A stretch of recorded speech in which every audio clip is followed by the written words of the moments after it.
নমস্কার বন্ধুরা, আজকে আমরা এখানে একটা নতুন কাজ করছি। এখানে তো দেখেন, কাজটাতে আমরা পাইপ ফিটিং করছি। তো ফিটিং করার পরে এখানে আজকের কনসেপ্ট হইল গিয়ে আপনার বাথরুমে 2-3 বছর যাওয়ার পরে লিকেজ হয়। তো কি কারণে লিকেজ হয় আজকে এই ভিডিওর মাধ্যমে আপনার ক্লিয়ার করে দিব কি কারণে লিকেজ হয়। আমরা এখানে কাজটা করছি আপনার 4 ইঞ্চি পাইপ, সব 6 কেজি প্রেশার, আর তার সাথে একই সাথে কিন্তু SWR ফিটিং।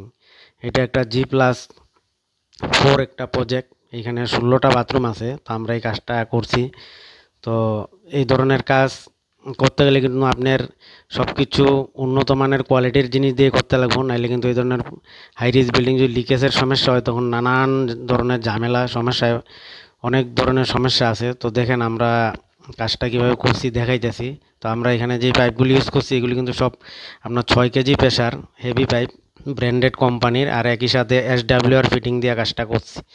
তো এগুলি ফিটিং দিয়ে যখন কাজ হয় তখন আপনার লিকেজ সমস্যাটা হইব না, এটা 100% শিওর। কিন্তু সোলভেন্ট ফিটিং যদি হয় একই সাথে এটা, আর সোলভেন্টের যখন আপনার টেম্পার লেজ হয়ে গেলে এটা বাথরুমে লিকেজ হইবই হইব। বাথরুম লিকেজ হইলে পরে আপনার ওয়ালের কালারগুলি ছুটে যায় গিয়া, তারপরে পিছন দিকে আপনার ওয়াল ড্যামেজ হয়ে যায়, নানান সমস্যা হয়। তো আমরা কাজটা করছি।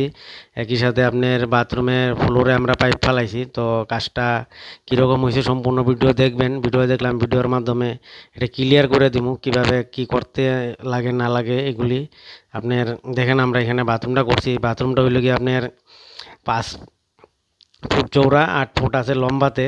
তো আমরা এখানে মিক্সচার গিজার সহ কমোড এটার সম্পূর্ণ কাজটা করছি। কনসিলেও ভালো উন্নত মানের পাইপ দিয়ে করছি আমরা। 11 SDR কনসিলের পাইপগুলি আপনার 11 SDI করতে লাগে। তো এখানে বাইরে গিয়ে একটা বেসিন পয়েন্ট, এটা বাথরুমে ঢুকতে একটা বেসিন। তারপরে এখানে গিয়ে আপনার ওইটা কমোড পয়েন্ট, এটা স্টাফ কমোড হইব। তো পরবর্তী ভিডিওতে আমি অবশ্যই দিমু। এটা ডালাইয়ের পরে একটা ওয়াটার প্রুফিংয়ের কাজ আছে, এটাও করতে লাগবো গিয়া। আর আপনার ডেনিস লাইন যেটা হয়েছে আমরা, এটা হয়েছে গিয়ে আপনার 2.5 ইঞ্চি পাইপ দিয়ে আমরা করছি। আর বাথরুমে যে জায়গা ছাড়ছি আপনার স্যানিটারি এরিয়া, এটা 3 ফুট জায়গা চাচ্ছি আমরা। 3 ফুট একদম কমফোর্টেবল জায়গা। 2.5 ফুটও হয়ে যায়, 2.5 ফুটের জায়গায় 3 ফুট হলে খুব ভালো হয়, একদম জায়গা অ্যাভেলেবেল আছে। তো 3 ফুট জায়গা যথেষ্ট, খুব সুন্দর হয়। আর একই সাথে এই হইল গিয়ে আপনার একটা রান্নাঘর। তো পাইপ লাইন সবসময় আপনার ভালো কোয়ালিটির ওয়াশার পাইপ দিয়ে কাজ করতে লাগে, তখন আপনার লিকেজের সমস্যা হইব না।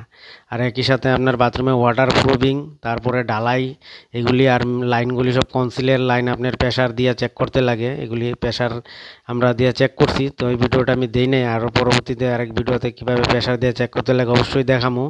আর যারা আমার নতুন চ্যানেল, আমার পারলে আমার চ্যানেলটাকে সাবস্ক্রাইব করবেন। পরবর্তী ভিডিওতে আমি দেখামো কেমনে কি পুরা বাথরুমের ফিনিশিং কাজটা একবার দেখামো ডালাই হয়ে যাওয়ার পরে।